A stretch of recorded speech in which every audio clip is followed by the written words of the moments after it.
آیا رباعیات خیام نیهیلیستی هستند؟ اگر پاسخ مثبت است، خیام چگونه به نیهیلیسم میرسد و چه واکنشی به آن نشان میدهد؟ این ویدئو روی این پرسش‌ها متمرکز است. در ابتدا بهتر است عیان سازم که بدبینی فلسفی از نیهیلیسم متمایز است. نیهیلیسم معنای وسیع دارد، اما نیهیلیسمی که من همواره در نظر دارم این است که در این جهان هیچ ارزشی چه مثبت و چه منفی وجود ندارد و نمیتواند داشت. از همین رو فرد نیهیلیست دست به خودکشی نمیزند، چرا که اصلا زندگی بی ارزش را بد نمیتواند بداند که خودکشی کند. مگر نه این است که خودکشی فرار از بد است؟ اما بدبینی فلسفی با نیهیلیسم متفاوت است. بدبینی فلسفی از اصلی ترین عناصرش بد دیدن جهان است. فرد بدبین این جهان و زندگی در آن را بد می‌بیند و لذا خودکشی فلسفی عمدتاً از تبعات بدبینی فلسفی است. از نگاهم رباعیات خیام در ذیل بدبینی فلسفی قرار می‌گیرند و در ادامه نشان می‌دهم که چرا رباعیات خیام را می‌توان رباعیاتی بدبین معرفی کرد و همچنین به کند و کاو در این رباعیات می‌پردازم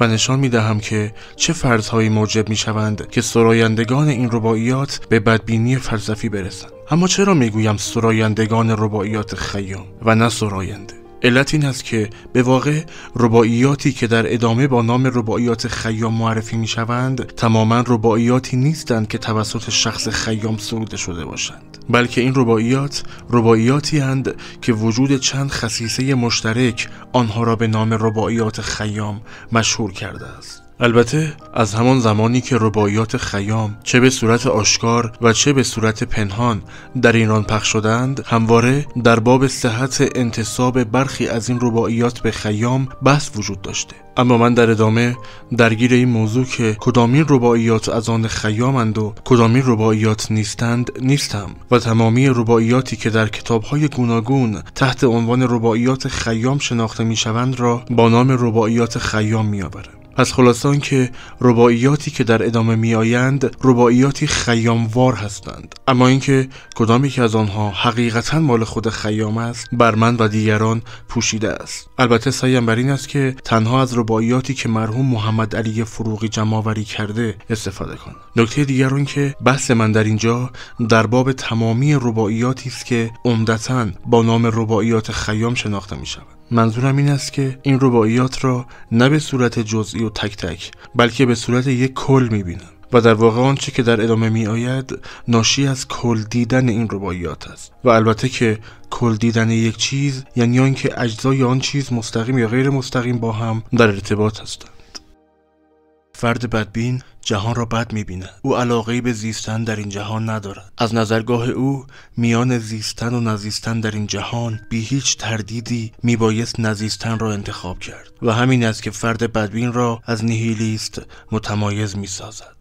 نیهیلیست چنان مردد است که حتی نمی‌داند زیستن را میباید انتخاب کرد یا نزیستن را. او به مثابه یک نیهیلیست چگونه میتواند دست به انتخاب زند؟ آیا لاک پشت میتواند با سرعت 200 کیلومتر در ساعت بدود؟ به هر حال بدبینی فلسفی به شکل عیان در رباعیات خیام وجود دارد. در این رباعیات جهان ما مکانی بد است و زندگی چیزی نیست که ما بخواهیمش. پوچ و بی ارزش دیدن جهان در این رباعیات بدون دشواری خاصی دریافت می شود. البته اگر مایل هستید که به واسطه مشاهده پوچی در این رباعیات آنها را رباعیاتی نیهیلیستی بخوانید، من مشکلی با نام ندارم. رباعیات زیر به طور شاخص نشان دهنده تم بدبین کلیت رباعیات خیامند و به واسطه همین رباعیات است که می توان رباعیات خیام را در ذیل مکتب بدبینی فلسفی درآورد. یک چند به کودکی به استاد شدیم، یک چند به استادی خود شاد شدیم. پایان سخن شنو که ما را چه رسید، از خاک در آمدیم و برباد شدیم. تبدیل شدن کودک به استاد و دست آخر مرگ استاد تماما نشان از زمانمندی عالم و به تبع آن بیهودگی امور دارد. این امر در مصرع آخر رباعی به زیبایی هرچه تمامتر نشان داده شده است. از خاک در آمدیم و برباد شدیم. ای بی خبران، شکل مجسم هیچ است، وین طارم نه سپهر ارقم هیچ است. خوش باش که در نشیمن کون و فساد وابسته یک دمیم و آن هم هیچ است. در دنیای شدن، در دنیایی که هر چیز یک آن هست و آن دیگر نیست، میتوان گفت که در واقع هیچ چیزی وجود ندارد. هیچ هستی جز هستی زمان و به تبع آن شدن در کار نیست. از این رو این آسمان و افلاک موجود در آن نیز هیچند. بعد قصه اینجاست که همین دمی که در آن میزیم، همین دمی که مدام شعار غنیمت دانستن آن داده می شود نیز در یک آن به گذشته مبدل می شود. از این رو هیچ است. دنیا به مراد رانده گیر، آخر چه؟ وین نامه عمر خوانده گیر، آخر چه؟ گیرم که به کام دل بماندی 100 سال، 100 سال دیگر به مانده گیر، آخر چه؟ در رباعیات خیام از میان مواردی که موجب بیهوده به نظر آمدن چیزها می شوند، یکی همین نتیجه کار را نگریستن است. اگر پس از این همه تلاش و تقلا دست آخر قرار است به دل خاک فرو رویم، پس هیچ چیز ارزش تلاش و تقلای ما را ندارد. گیرم 100 سال بیشتر زندگی کردیم، اما باز هم قرار است به دل خاک فرو رویم. تراژدی اینجاست که عکس این ماجرا، یعنی عمر جاودانی نیز آنچنان چیز خوشایندی برای ما ندارد و نمیتواند داشت. رندی دیدم نشسته بر خنگ زمین، نه کفر و نه اسلام و نه دنیا و نه دین، نه حق نه حقیقت نه شریعت نه یقین، اندر دو جهان کرا بود زهره. آن کس که به بیهودگی امور میرسد نه از این و نه از آن متأثر نمیگردد. او به تمامی آنچه که هست و نیست نمیگوید، به حق، حقیقت، شریعت و یقین، اما چیزی که به آن نه نمیتواند گفت نفس او و وجودش در جهان است.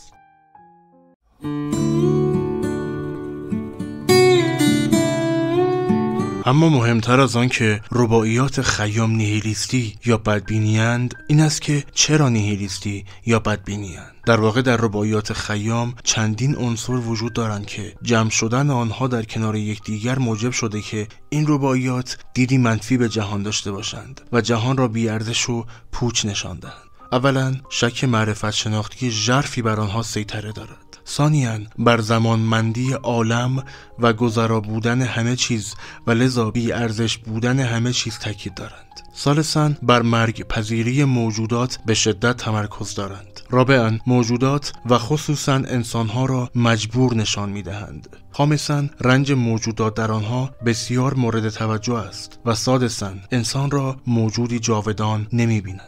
در رباعیات خیام یک شک معرفت شناختی وجود دارد که بر همه چیز سایه افکنده است و موجبات بدبینی فلسفی را فراهم آورده. از جمله رباعیاتی که شک معرفت شناختی را نشانمان می‌دهند می‌توانند به این موارد اشاره داشته باشند. آنان که محیط فضل و آداب شدند، در جمع کمال شمع اصحاب شدند، ره زین شب تاریک نبردند برون، گفتند فسانه ای و در خواب شدند.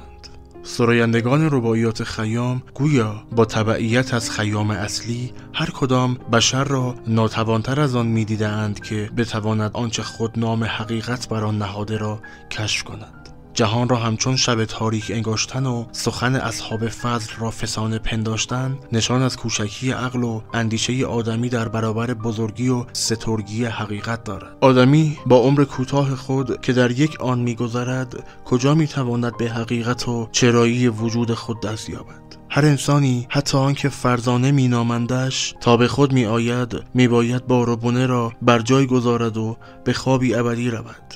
این چند صباح عمر آدمی در برابر سرمدیت جهان همچون یک صدم ثانیه است. کس مشکل اسرار اجل را نگشاد، کس یک قدم از نهاد بیرون ننهاد. من می نگرم ز مبتدی تا استاد، عجز است به دست هر که از مادر زاد. در میان رباعیات خیام نفی حقیقت دیده نمی شود. مقصود این است که هیچ کدام از آنهایی که به رباعیات خیام شهرند نبود حقیقت را نشان نمی دهند، بلکه آنچه که در نظر دارند عیان ساختن نبود راهی برای شناخت حقیقت است. یعنی حقیقت فارغ از انسان وجود دارد و انسان میباید بدان دست یابد و البته نتوانسته و نمیتواند. در گذشته هیچ کس نتوانسته به آن دست یابد، زیرا کس مشکل اسرار اجل را نگشاد. این هیچ کس هم فرزانه ترینان را شامل می شود و هم آنان که در ابتدای راهند. من می نگرم ز مبتدی تا استاد، عجز است به دست هر که از مادر زاد. هرگز دل من ز علم محروم نشد، کم ماند ز اسرار که معلوم نشد. 72 سال فکر کردم شب و روز، معلومم شد که هیچ معلوم نشد. 72 سالگی سن کمی نیست، سهل است. به میانگین عمر آدمی چون بنگریم زیاد نیز هست. آن کس که اغلب عمر خود را نه به لذت و عیاشی و خوشگذرانی که به دانش و اندیشه و تحقیق گذرانده باشد، توقعش آن است که دست کم اندکی از حقیقت بر او نمایان شود. اما بد ماجرا اینجاست که دست آخر به این نتیجه میرسد که هیچ نمیداند و یا به قول این رباعی معلومش می شود که هیچ معلوم نشد. مورد دیگری که در بسیاری از رباعیات خیام به چشم می‌خورد که البته این مورد نیز پیش‌فرضی برای پوچ انگشتن جهان است، زمانمندی عالم است. از جمله این رباعیات می‌توان به این موارد اشاره داشت. افسوس که نامه جوانی طی شد، وان تازه بهار زندگانی دی شد. آن مرغ طرب که نام او بود شباب، فریاد ندانم که کی آمد کی شد. زمانمندی عالم از موضوعاتی است که بارها در میان رباعیات خیام بر آن تاکید می شود. این رباعی نیز از همین رباعیات است. عالم زمانمند است. از این رو اگر جوانی وجود دارد، به سبب زمان جوانی به میانسالی و پس از آن به پیری مبدل می گردد. کم نیستند جوانانی که چنان میزیند که تو گویی تا به همیشه جوان خواهند ماند. اما در زمان پیری، آن زمان که پیامدهای پیری گریبان آدمی را میگیرند، آدمی به راه پشت سر گذشته مینگرد و بسیار بیش از پیش زمانمندی عالم را درک میکند. مرغی دیدم نشسته بر باره توس، در پیش نهاده کله کیکاووس. با کله همی گفت که افسوس افسوس، کو بانگ جرس ها و کجا ناله کوس. تمامی چیزهایی که آدمی در زندگی آنها را خوب می‌شمرد، تمامی چیزهایی که آدمی در زندگی آنها را بد می‌شمرد، همگی یک آن پدید می‌آیند و آن دیگر از میان می‌روند. هر آن کسی که نیم نگاهی به گذشته زندگی خویش اندازد، نیک تواند دریافت که روزهای خوب و بدش، لحظات لذت و دردش به واسطه زمان هستی از کف دادند و به نیستی به گذشته مبدل گردیدند. آن قصد که بر چرخ همی زد پهلو، بر درگه او شهان نهادندی رو. دیدیم که بر کنگره اش فاخته ای، بنشسته همی گفت که کوکو کوکو. تمامی قصرهای عالم، آنان که بسیار جلال و جبروت داشتند، امروزی یا وجود ندارند و یا اگر وجود دارند، گوشه ای از آنها، آن هم به صورت بازسازی شده، وجود دارد. زمان نه به جلال، نه به جبروت، نه به اقتدار و نه به هیچ چیز دیگر اجازه خودنمایی نمی‌دهد. آدمی نیز چو به عمر رفته نیک بنگرد، میباید همچون فاخته بگوید کوکو کوکو.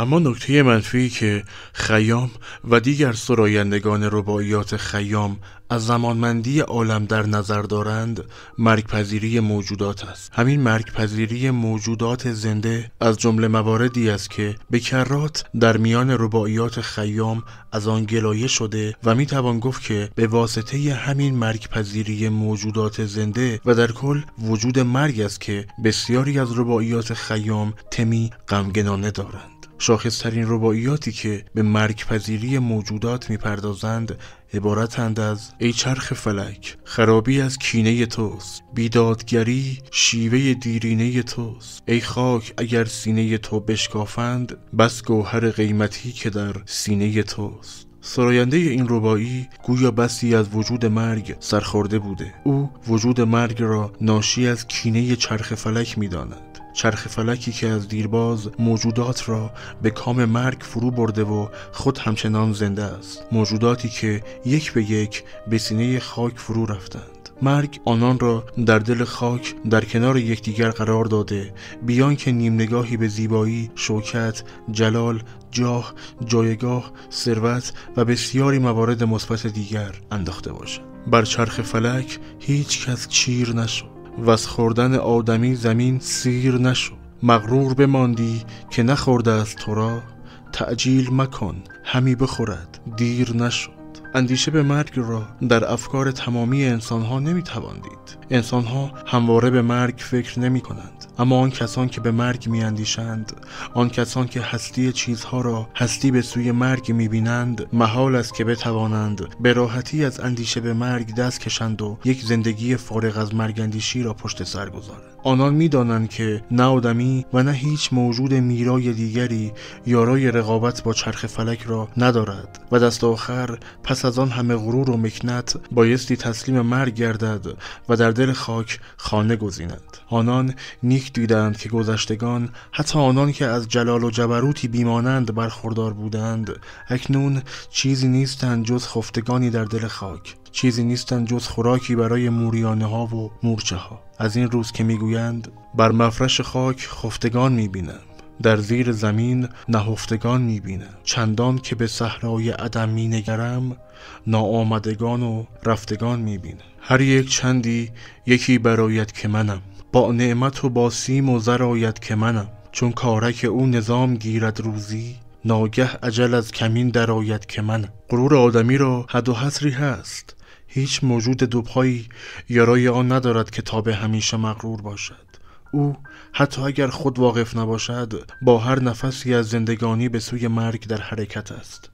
اگر با افتخار من میگوید، اگر به قدرت خیش مینازد، اگر اهداف بلند مدت دارد و بدین سان خیشتن را والاتر از دیگران میبیند، به زودی در عمل با مرگ روبرو میگردد. مرگی که بر او عیان میسازد که نمیبایست به قدرتش بنازد، زیرا این مرگ است که دست آخر پیروز است.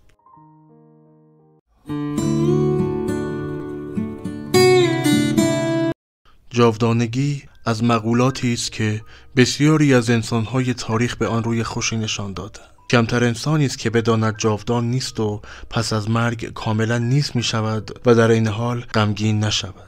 همین جاودانی نبودن یکی از عللی است که سرایندگان رباعیات خیام را به بدبینی فلسفی کشانده است.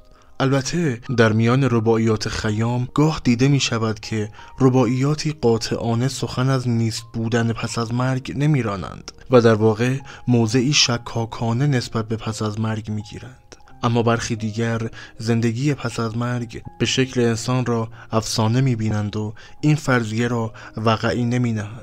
از میان رباعیاتی که تقریبا بدون تردید نشان از نیست بودن پس از مرگ دارند میتوان به این موارد اشاره داشت. گویند کسان بهشت با حور خوش است، من میگویم که آب انگور خوش است. این نقد بگیر و دست از آن نسیه بدار، آواز دهل شنیدن از دور خوش است. نعمتهای زندگی همچون مال نقدی اند که در دسترس هستند. البته برای کسی که اعتقادی راسخ به زندگی پس از مرگ ندارد. آن کس که به زندگی پس از مرگ ایمان دارد و می‌داند که پس از زندگی دنیوی در مکانی دیگر قادر به ادامه زندگی خواهد بود، محال است بر نعمات این جهانی نام نقد بگذارد و به نعمات آن جهانی نام نسیه. این ماجرای نقد و نسیه در رباعی دیگری نیز به چشم می‌خورد. من هیچ ندانم که مرا آن که سرشت، از اهل بهشت کرد یا دوزخ زشت. جامی و بتی و بربتی از لب کشت، این هر سه مرا نقد و تو را نسیه بهشت. از جمله رفتگان این راه دراز، باز آمده ای کو که به ما گوید راز. پس بر سر این دو راهه آز و نیاز، تا هیچ نمانی که نمی آیی باز.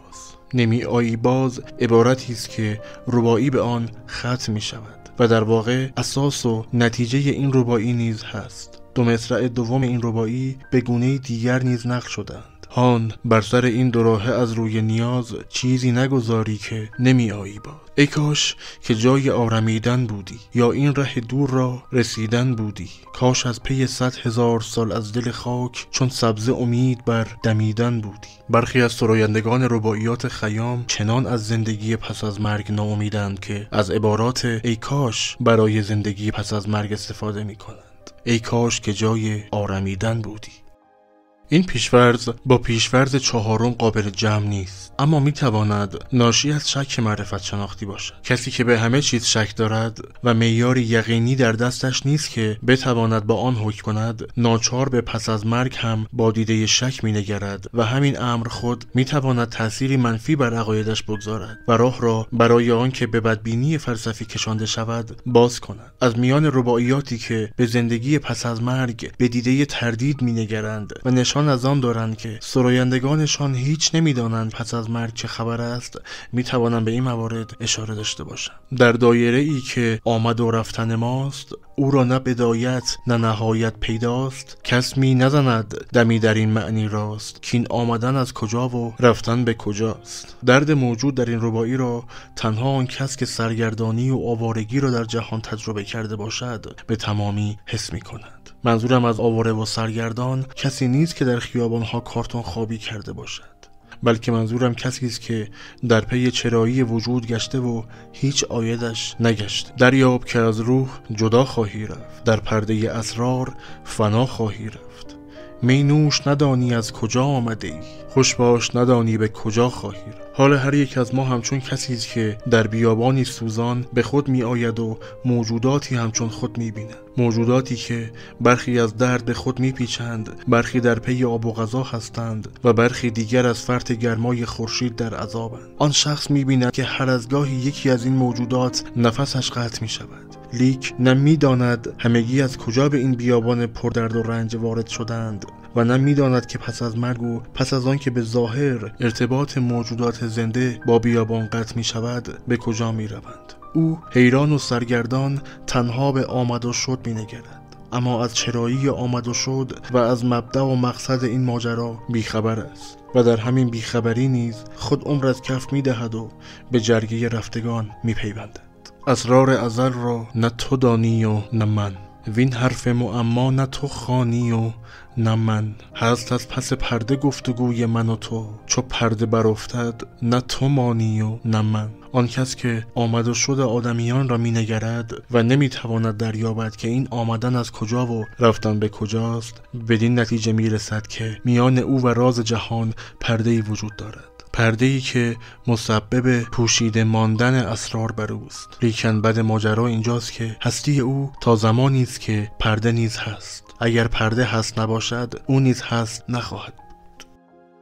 جز شکاکیت معرفت شناختی، زمانمندی عالم، مرگ پذیری موجودات، نفی زندگی پس از مرگ یا شک در باب پس از مرگ، مورد دیگر نیز وجود دارد که راه را برای پوچ انگاشتن جهان نزد سرایندگان رباعیات خیاموار باز می کند و آن تأکید بر نبود اراده آزاد در میان آدمیان است. برخی از این رباعیات عبارتند از در گوش دلم فلک گفت پنهانی، حکمی که قضا بود ز من میدانی، در گردش خیش اگر مرا دست بودی، خود را برهاندمی ز سرگردانی. آدمی در بسیاری مواقع بدیهایی که به سویش می آیند را ناشی از فلک می داند، اما در این رباعی فلک خیش را مبرا از این گناه می داند و بر این عقیده است که او خود نیز در اعمالش مجبور است. اینجا به صراحت بر جبر و ضرورت تاکید شده. این قضیه در این رباعی هم دیده می شود. نیکی و بدی که در نهاد بشر است، شادی و غمی که در قضا و قدر است، با چرخ مکن حواله کن در ره عقل، چرخ از تو 1000 بار بیچاره تر است. بر لوح نشان بودنی ها بوده است، پیوسته قلم ز نیک و بد فرسوده است. در روز ازل هر آنچه بایست بداد، غم خوردن و کوشیدن ما بیهوده است. در اینجا جبر علی وجود ندارد، بلکه آنچه که هست تقدیرگرایی یا فاتالیسم است. سرنوشت هر انسان و سرنوشت کل جهان پیشاپیش بر لوح تقدیر نوشته شده و تقلاهای انسان سودی ندارند. چون روزی عمر بیش و کم نتوان کرد، دل را به کم و بیش دو جم نتوان کرد. کار من و تو چنان که رای من و توست، از موم به دست خیش هم نتوان کرد. آدمی آن زمان که کاری انجام می دهد بر این پندار می رود که خود اراده کرده و به واسطه همین اراده است که کار را انجام داده است، اما این احساس چیزی نیست جز ناآگاهی از علل آن کار. آدمیان اگر به علل کارهایشان واقف بودند بر این پندار نمی رفتند که کارها را آزادانه انجام می دهند، بلکه به این نتیجه می رسیدند که از موم به دست خیش هم نتوان کرد. اما یکی از مهمترین مواردی که در پوچ انگاشتن جهان توسط خیام و سایر رباعیات خیاموار نقش دارد، وجود رنج در زیستن است. چند رباعی وجود دارند که به شدت بر وجود رنج در جهان تاکید دارند و البته از این امر نیز بسی گلایه‌مندند. چون حاصل آدمی از این جای دو در، جز درد دل و دادن جان نیست دگر، خرم دل آن که یک نفس زنده نبود و آسوده کسی که خود نزاد از مادر. تأکید بر رنج و تقلیل زندگی به رنج و مرگ در یکی دیگر از رباعیات خیام که بسیار شبیه به همین رباعی پیشین است مشاهده می شود. البته به احتمال بسیار زیاد سراینده هر دوی این رباعیات شخص خود خیام نبوده و باز هم به احتمال زیاد یک نفر واحد نبوده، چرا که دلیلی نداشته که دو رباعی بسیار شبیه به هم بسراید.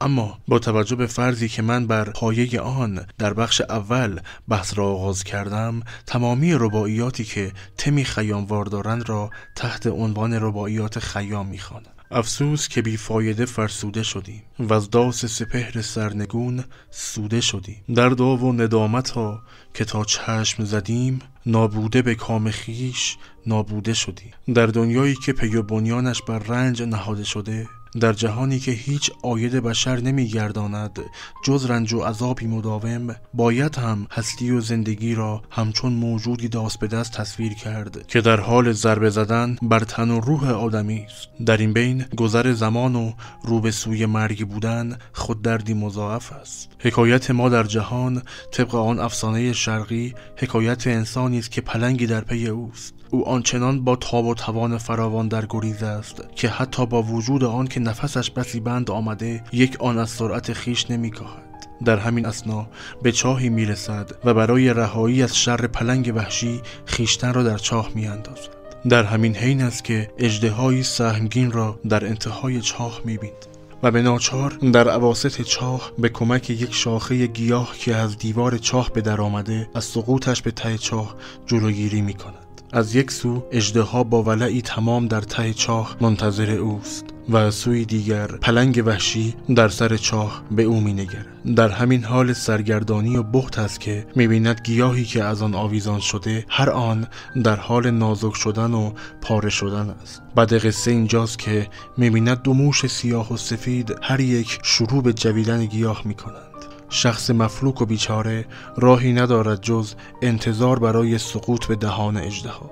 گر آمدنم به من بودی نامدمی، ورنیز شدن به من بودی کی شدمی. بهزان نبودی که در این دیر خراب، نه آمدمی نه شدمی و نه بودمی. انسانی که پس از زیستن در این جهان با رنج و درد و بیهودگی امور آشنا می شود، همواره در اندیشه این آرزوی دست نیافتنی است که ای کاش هستی نیافته بود، ای کاش هیچ زمان پای بر جهان نمی نهاد. جهانی که پس از رنج بردن و درد کشیدن در آن می بایست در انتظار مرگی دردناکتر بود.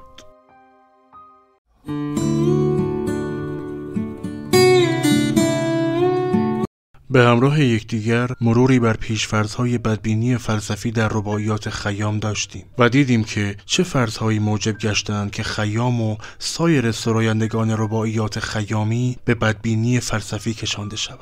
حال به همراه یکدیگر می‌خواهیم ببینیم که این سرایندگان و به ویژه شخص خیام چه واکنشی به این بدبینی فلسفی داشتند. بسیار جالب است که واکنش این افراد خودکشی نیست، بلکه واکنش آنها به دو صورت جلوه کرده. یکی عصیان علیه خالق جهان و دیگری دم را غنیمت شمردن. این رباعیات نشان دهنده عصیان این سرایندگان علیه خالق جهانی به این زشتی و بدی اند. دارنده چو ترکیب تبای آراست، از بحر چه افکندش اندر کم و کاست. گر نیک آمد شکستن از بحر چه بود، ور نیک نیامد این صور عیب کراست. خالق جهان که از آن همچون موجودی قادر مطلق، عالم مطلق و مهربان مطلق نام برده می شود، اگر به راستی این صفات را داراست، پس چگونه است که چنین جهانی با این همه کم و کاستی را برای مخلوق خود آفریده است؟ در این رباعی که تأکیدی است بر برهان شر، نوعی جسارت و عصیان را علیه خالق شاهدیم، عصیانی که به واسطه وجود شر در عالم صورت گرفته است. جامی است که عقل آفرین میزندش، صد بوسه ز مهر بر جبین میزندش. این کوزه‌گر دهر چنین جام لطیف، می سازد و باز بر زمین میزندش. در این رباعی نیز سراینده به واسطه مرگ‌پذیری موجودات به خالق عالم کنایه میزند. خالقی که برخی موجودات را چنان زیبا آفریده که به قول افلاطون در رساله فایدروس ایده زیبایی را به خاطر انسان می آورند و آنها را پس از مدتی به کام مرگ فرو می فرستد. این قضیه به زیبایی هرچه تمامتر با این بیت بیان شده است: این کوزگر دهر چنین جام لطیف می سازد و باز بر زمین می زندش. گر بر فلکم دست بودی چون یزدان، برداشت تمیمن این فلک را زمین. از نو جهان دیگر چنان ساختمی، که آسوده به کام دل رسیدی آسان. اوج عصیان رباعیات خیامی در این رباعی دیده می شود. یکی از بدیهای زندگی این جهانی این است که انسان اهداف و آرزوهایی در سر دارد، اما سازوکار جهان چنان است که انسان را یارای رسیدن به آرزوهای خود نیست. از یک سو خدا که در این رباعی با نام یزدان آورده شده، انسان را چنان آفریده است که نمیتواند یا به ندرت میتواند بدون آرزو باشد، و از دیگر سو جهان از چنان سازوکاری برخوردار است که تحقق برخی آرزوهای انسان در آن میسر نیست. سبب همین است که سراینده این رباعی به کنایه میگوید که اگر به جای یزدان بود و توانایی آن را داشت که این جهان را از میان بردارد و جهانی تازه بیافریند، چنان جهانی میساخت که تمامی آرزوهای آدمی در آن قابلیت تحقق داشته باشند. دم را غنیمت شمردن در رباعیات خیام به طور ساده به معنی استفاده از لحظه حال و فارغ بودن از گذشته و آینده است. افزون بر این، استفاده از لحظه حال در رباعیات خیام چیزی نیست جز لذت بردن، شاد بودن، مست بودن و فارغ بودن از رنج. رباعیاتی که در ادامه می آیند نشان از این واکنش نسبت به این جهان بد و نامطلوب دارند. می خوردن و شاد بودن آیین من است، فارغ بودن ز کفر و دین من است. گفتم به عروس دهر آیین تو چیست؟ گفتا دل خرم تو آیین من است. یکی از واکنش هایی که آدمی می تواند به بیهودگی امور نشان دهد، واکنشی است تماما عکس غم و اندوه، به گونه‌ای که کسی که چنین واکنشی نشان می‌دهد به سهولت قابل تشخیص است، زیرا آنچنان بر شادی و خوشحالی تاکید دارد که انسان در می‌یابد که آن فرد تا به چه اندازه از غم و اندوه گریزان است. این رباعی نیز حالتی این گونه دارد.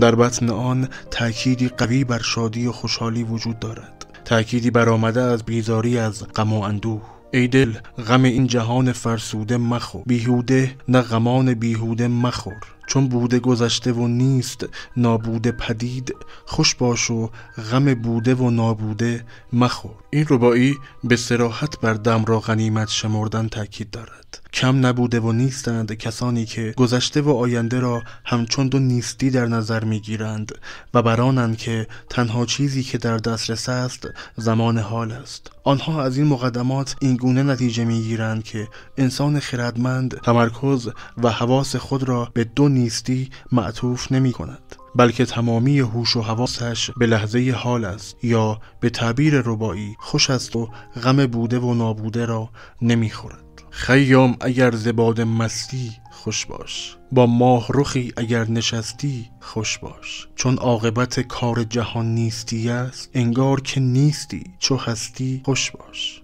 ردیف این رباعی خوش باش است و این نشان از تأکید زیاد آن بر خوش بودن و دم را غنیمت شمردن دارد. با تمامی نقدهایی که همواره بر لذتگرایی وارد آورده می شود، اما به نظر می رسد که فلسفه اخلاق اکثریت قریب به اتفاق انسانها همین لذتگرایی است، هرچند که در رباعیات خیام بسیار بیش از مردمان عامی بر آن تاکید می شود.